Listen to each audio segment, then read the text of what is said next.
Chapter 29 is about a closer look at the test of significance. So we're not learning any new tests. We're just kind of going a little more in depth, and all of what we're doing today applies to all of our different hypothesis tests that we've learned about. So when we're performing a test of significance, you're supposed to summarize your data, say which test you used, say if the test was a one-tailed or two-tailed test. Now by that I mean, was it your left tail, right tail, or both tails, and report the p-value. Now why do we need to report all of that in our journal articles, our reports to our boss? Why can't we just tell them our final conclusion? One of the reasons is that we want to be able to check the results. So maybe they did a one-sided test, but really a two-sided would have been more appropriate. Or maybe they forgot to check to see if they could actually do the test, so maybe they forgot to see if their sample size was large enough. The result, and then we also want to see how significant the results were. So did they have a p-value of 4.5 or 0.3 or 0.0002, etc.? Because smaller p-values give us more evidence against the null hypothesis. And so we don't just want to know that they rejected the null, we want to see how much evidence they had against the null. Also, another reason that you report all the details of your study is so that your work is followable, meaning that we could then replicate it and see if we get similar results. So next topic, we're going to be kind of jumping around between topics quite a bit. So how small of a p-value do you need to reject the null? So our p-value tells us the strength of the evidence against the null hypothesis. Now the 1% and 5% cutoff levels that I've told you are the two most common, those are really just guidelines where a p-value of 4.9% isn't really different from one of 5.1%, and in a perfect world we wouldn't really treat them differently. However, we're not quite perfect, and it seems we kind of have to pick a rule and stick with it or we get really confused. And so we did come up with this cutoff level of 5%, but that was just kind of an arbitrary cutoff of the first person who invented said 5% sounds like a nice round number, let's use 5%, and we all stick with it. But just keep in mind, there's not really this definite division between probable and improbable results of at 5.1% it's not, the null is still probable, but at 4.9% it's no longer probable. That's not a natural mechanic, that's just us setting up a rule. Now also note that many journals only publish results that are statistically significant, or some even require highly significant results. Highly significant meaning you have a 1% cutoff. And this is actually a bad thing because you lose out on information. So even if your study doesn't give you a significant result, doesn't give you a small p-value, you're still contributing to the body of information out there. And those studies should still be published as well. Okay, now interpreting the p-value, remember our p-value tells us how likely the result is under the null hypothesis, or assuming that the null hypothesis is true. The p-value, keep in mind, it only tells you the strength of the evidence against the null hypothesis. It doesn't tell us about the importance of the result, so how important it really is in the real world, or the strength of the relationship. So say we are telling you that two variables are related, it's not going to tell you how strongly they're related. Or it doesn't tell you about the reliability of the design of an experiment. And this one is very important because your experiment is only as good as the design, the way you actually set up your study. If you set up the study and you have a bad setup, your results don't really mean anything, even if you get a very small p-value. So a few things to decide how important a result is or how strong the relationship is. Think of it as applying to the whole population. Think about real-world consequences. So for example, if increasing exposure to a toxin 100-fold increases cancer rates by only 1%, that's not as important as, say, another study that can cut fatalities by, say, 30%. So just keep in mind, the p-value tells us how sure we are statistically. It doesn't tell us if it's going to be important in the real world. Okay, and also to decide how good an experiment is, make sure you ask questions about how the study was conducted.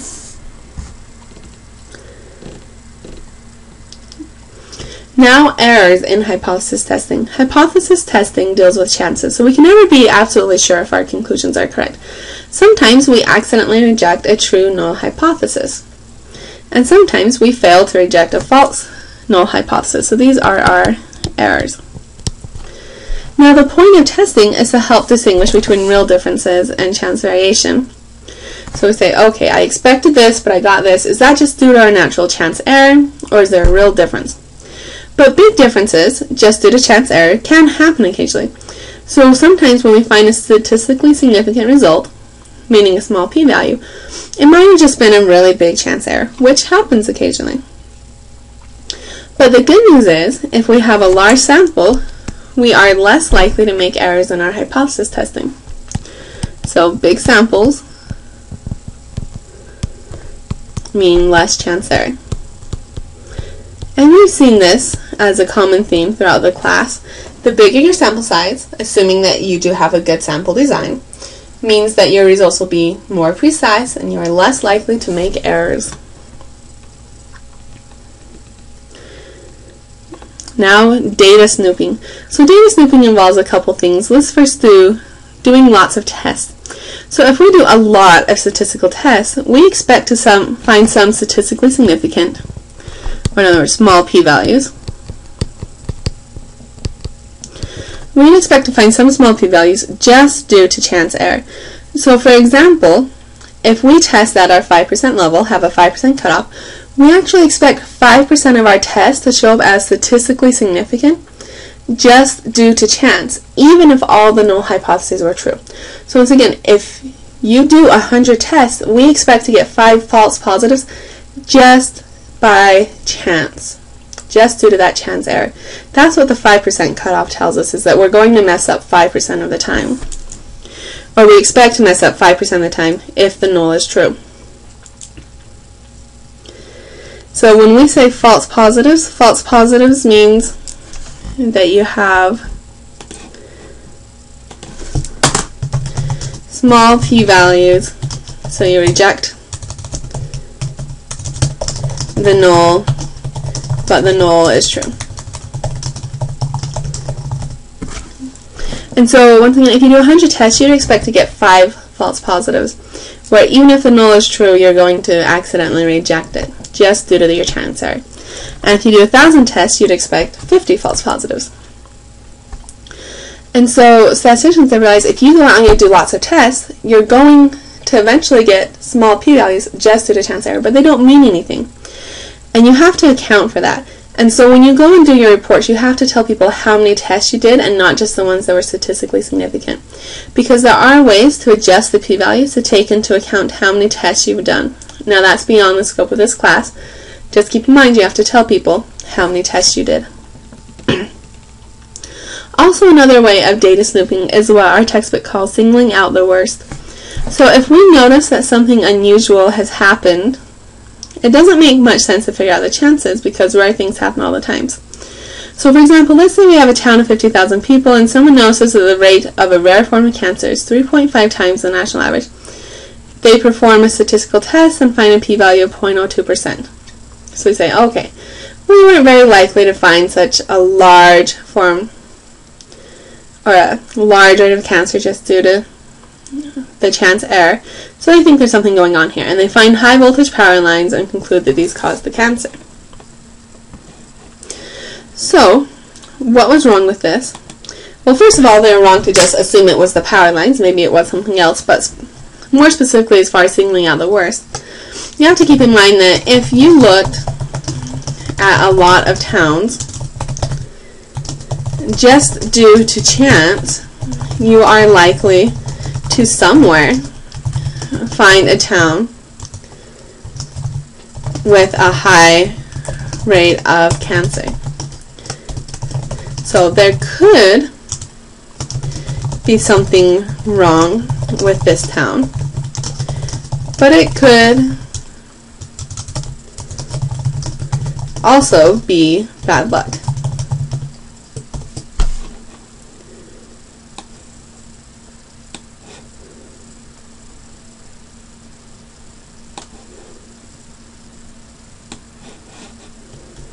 Okay, and also not related to data snooping, but just as a what was wrong with this. Also, they didn't do a study design to let them say that it is the high voltage causing the cancer.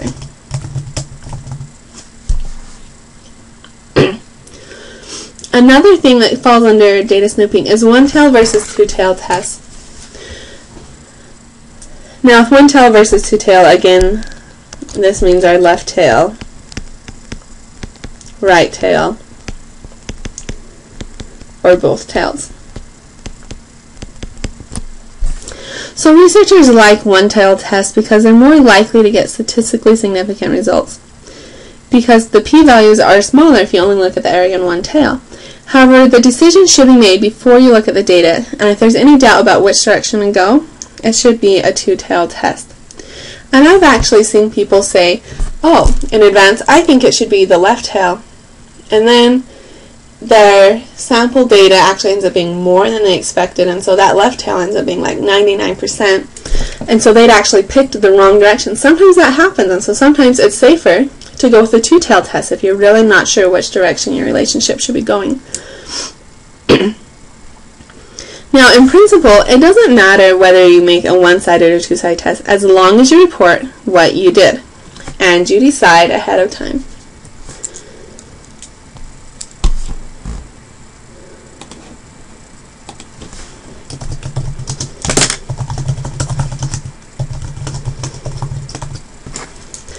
Now, data snooping, aka deciding which hypothesis to test after your results have come in, isn't a good thing to do. Investigators need to decide what you want to test and then gather the data. If you realize after looking at the data that you need another alternative hypothesis, it's basically a different tail, you need to run the analysis again on a new independent set of data.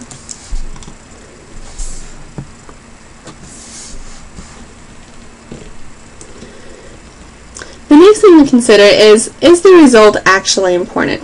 So this is where we talk about the statistical versus practical significance. So keep in mind that significance is not the same as importance. Okay, so statistical significance means that we are sure, statistically speaking, that there's a real difference and not just chance variation going on. Practical significance means that the difference would actually be important, practically speaking, in the real world, or like would it make an actual difference to you? Now, sample size, if we have a large sample, even tiny differences can show up as statistically significant. And then those tiny differences wouldn't really be important to us. But if you have a small sample, then even an important difference might not show up as statistically significant. And in that case, we'd say that the test lacks power. Power is defined as the ability for the test to actually pick up on real differences. Let's talk a little bit about the design of an experiment. There's two things we want to talk about. Number one, a test of significance doesn't check the design of the study. And number two, a test of significance can tell us whether a difference is real, but not what actually caused the difference. So it's up to the actual investigator to use logic and design good experiments if they actually want to show what causes the differences. So in this example, 289, experimenters measure how long it takes for a mouse to get through a maze. The average time is 15 seconds. Now 20 mice are given a shot of steroid and timed again. The average time is 12 seconds with a sample SD of 2 seconds. So number one says, is there evidence that the mice with the steroid are faster? Assume the times are normally distributed.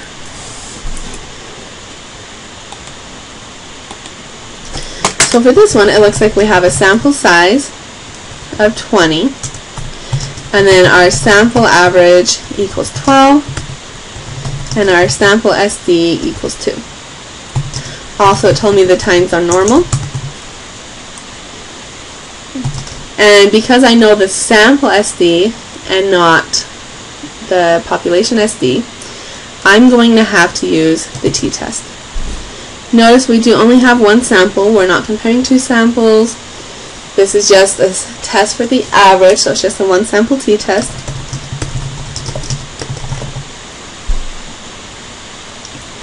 So number one, is there evidence that the mice with the steroid are faster? First I checked to see if I can do the test. It said it's normal, so I can do the test. let's write our hypotheses. The null would be that the average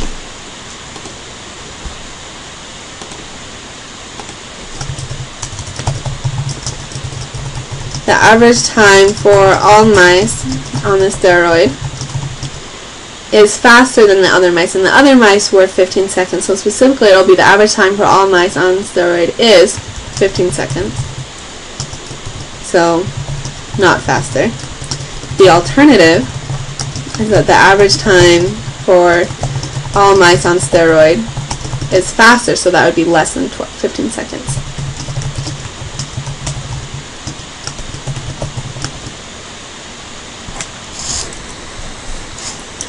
Now we're doing a t-test. We need to first find the expected value and standard error. The expected value is just equal to your population average, which is, if the null hypothesis is true, it's going to be 15. And your standard error for the average is equal to your population SD over the square root of the sample size. But we don't know the population SD, so we estimate that with the sample SD over the square root of the sample size. And having to estimate the population SD with the sample SD, that is what makes it so we have to do the t-test and not the z-test. So my sample SD is 2, the sample size was 20, so my standard error is 0.45.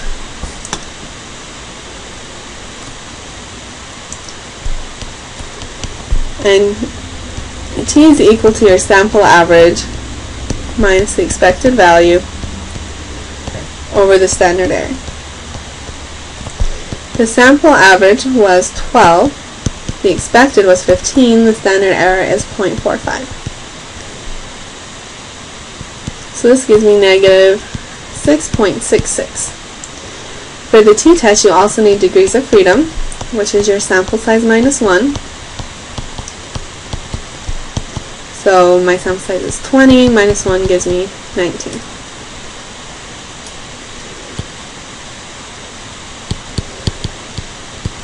My p-value, since it's less in my alternative hypothesis, I'm going to be looking for the area to the left. So here's negative 6.66, and I want the area to the left.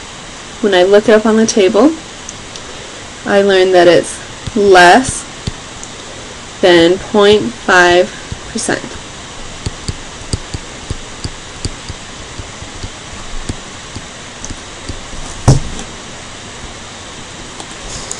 I don't know exactly what it is, but less than 0.5%, so pretty small.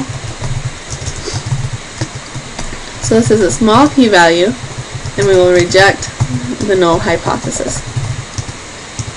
So we have lots of evidence, it was a very small p-value, that the average time for all mice on the steroids is less than 15 seconds.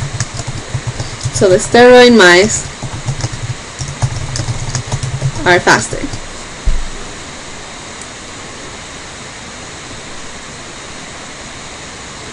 And that's kind of what we conclude. But then if we go back and think about it a little bit more carefully. So is there evidence that the actual steroid itself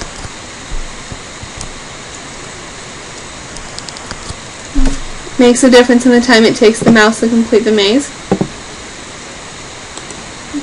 Well, for this you go back and look at the study design. So the experimenters measured how long it takes for the mouse to get through the maze, and the average time is 15 seconds. Then they're given a shot of steroid and timed again. That's the key thing here. These mice are running through the maze twice, and the second time is when they're on the steroid. So the question's asking, is the steroid causing them to be faster?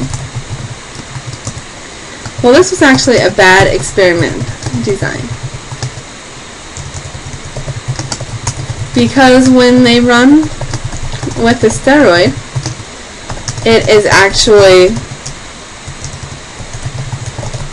their second time through the maze.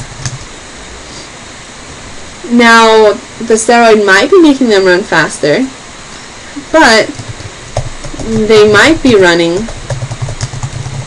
faster just because it is their second time through, and so they are better due to practice. So the steroid might help, but we don't know if it was the steroid or just practice. So keep in mind, when we did this hypothesis test, it gave us a really small p-value and said, oh yeah, we have lots and lots of evidence that the steroid mice are faster. But if you actually stop and think about it, was it the steroids that was faster? Or maybe it was just the practice that was faster. And so we can't actually say, based on this design, if the steroids will make them faster.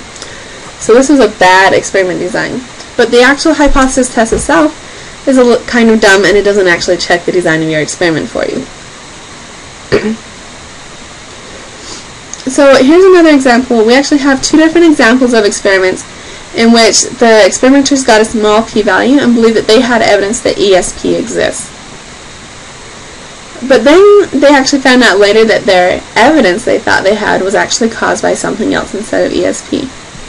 So in the first one, a person who thought he had ESP tried to control which side a die landed on, and he specifically tried to get it to land on the 6. And they did this 720 times. If he had no control over the dice, he should have gotten roughly 1 6, or basically 120 sixes.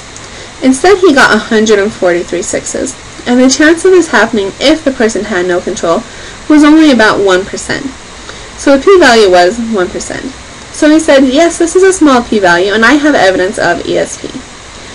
But later, they used the same guy for a later experiment, and they told him to try and get 1s, but instead he kept getting 6s, and when he tried to get 2s, he kept getting 6s. And they finally realized that the die was loaded and favored 6s.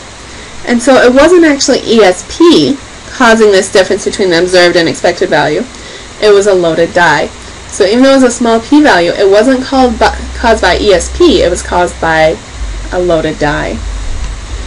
And once again, the experiment, or the hypothesis test, doesn't check that. The investigator has to check to see if the experiment was designed well. Now TART had a machine that randomly picked 1 of 4 targets, and subjects tried to guess which target the machine would pick next. Now the subjects guessed 2006 correctly, but if they had no ESP and were truly guessing randomly, they should have only been correct about 1,875 times. And so this p-value was 0.02. So he had a small p-value, and he told everyone he had evidence of ESP. But what they eventually realized was that the machine wasn't randomly picking the targets. Okay.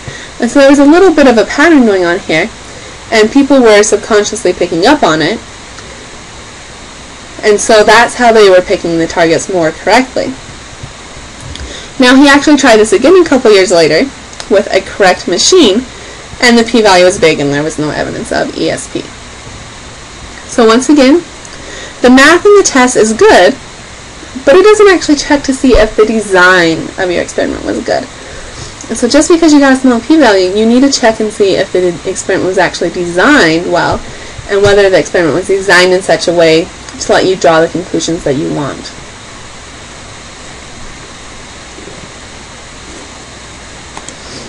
The next thing we're going to talk about is populations and samples. So we don't do tests of significance on the whole population. Hypothesis tests are only for samples.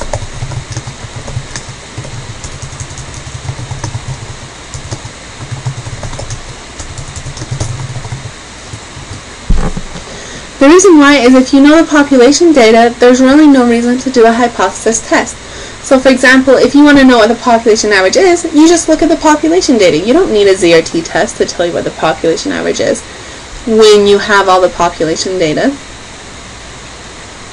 Also, one of the reasons that then our math doesn't work, so not only is there no reason to do it, but our math doesn't work because the sizes and types of errors are different in a population than they are in a sample. Also, don't do tests of significance on samples of convenience, because then your results won't be accurate. Instead, make sure you use probability samples just meaning random samples. And there are different kinds of random samples you can do that are all good. The ones we've done in this class have all been simple random samples. Okay, there are other kinds of random samples that are still good. You just need different formulas. Replication. If we conduct a test and think we have found something important, we can replicate the study to convincingly show our result. Now this actually comes into play a lot when you have studies that can't be designed properly. So for example, say smoking studies. Because on smoking studies you can't do a controlled trial because you can't force someone to smoke because it's harmful. But these smoking studies can become convincing when they are replicated and show consistent effects. Or also if the effects respond appropriately to dose. So for example, if higher doses show higher rates of disease, etc. And also confirming them with lab experiments. And so once again, if you can't design the experiment properly, one of the ways that you can convince people is by replicating it and showing that we're getting consistent results every time.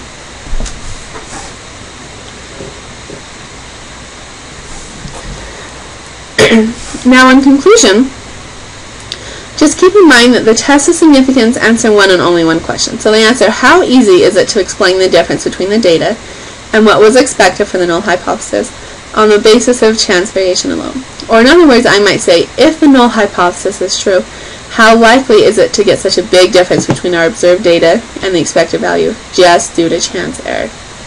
So that's really what tests of significance tell us.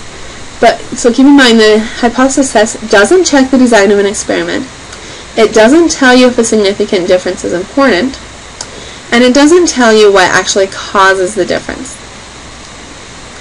And hypothesis tests are useful, but they aren't appropriate for all situations, and they are sometimes overused because people learn about them in their classes and they think, I need to use this test.